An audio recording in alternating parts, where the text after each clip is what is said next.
کہ جب 11 یعنی ہر ہفتے کو جو جیل کا سپرڈنٹ تھا، جیلر تھا، وہ انگریز تھا، وہ ہر ہفتے جیل آتے تھے اور وہ جیل کے عام قیدیوں کے چکر لگاتے تھے۔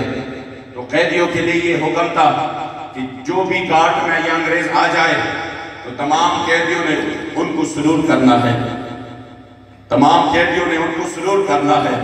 تو اس سلوٹ کے انعام کے طور پر پھر ان قیدیوں سے پورا دن وہ ہتھکڑیاں کھلوائی جاتی اور وہ جیل میں اس طرح آزاد گھومتے تھے۔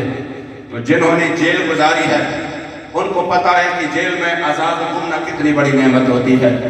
تو جب جیلر ہفتے کے دن آ جاتے تمام قیدی خوش ہو جاتے اور وہ صرف ایک سلوٹ کر کے سارے دن کے لیے آزادی پاتے۔ سب بڑے خوش ہوتے کہ چلو کیا ہے، ایک سلام کیا اور سارے دن کے لیے آزادی مل گئی۔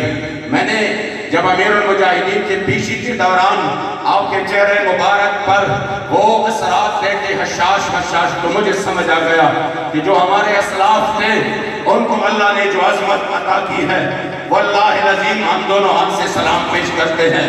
ورنہ معذوری کی یہ حالت جس میں ایک بندہ ایک لمحے کے لیے بھی سوچے، خدا کی قسم ایک دن بھی گزارنا مشکل ہے، ایک رات بھی گزارنا مشکل ہے، مگر 4 مہینے کے بعد بھی آپ کے چہرہ مبارک پر اسی طرح حشاش میرے بھائی ملے۔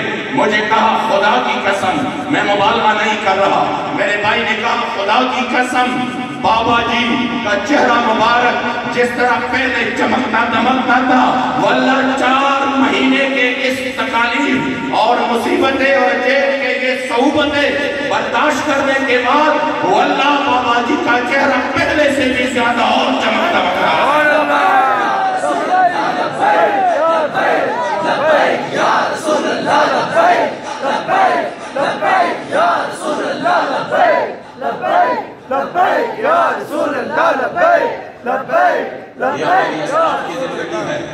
جب جیلر آتے تھے لوگ جو ہے نا سلوٹ کر کے ہتھکڑیاں کھلواتے، مگر ہفتے کے دن ایک شیر پھر بھی اپنی چکی میں اسی طرح ہتھکڑیوں میں چکرا ہوا ہوتا۔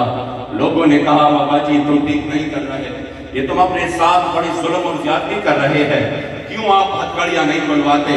آپ ایک سلوٹ کرو اور ہتھکڑیاں کھل جائیں گی۔ ہم ان غیرتی اسلاف کے الحمدللہ اولاد ہے، کیوں ہم جیلوں سے ڈرے، کیوں ہم ان زمانے کی تکالیف اور مصیبتوں سے ڈرے؟ آپ نے فرمایا خدا کی قسم یہ تو صرف اور صرف 3 سال ہے جو مجھے سزا ملی ہے اور اس میں ہر ہفتے میں آزاد ہو جاؤں گا۔ واللہ 3 سال تو کیا، میری ساری زندگی اس جیل میں گزر جائے گی، مگر میں حضور کی دین کے دشمن اس خبیث انگریز کو کبھی میرا ہاتھ اوپر نہیں جائے گا، کبھی میں نے سلام کروں گا چاہے میری ساری زندگی آپ پر بیت جائے۔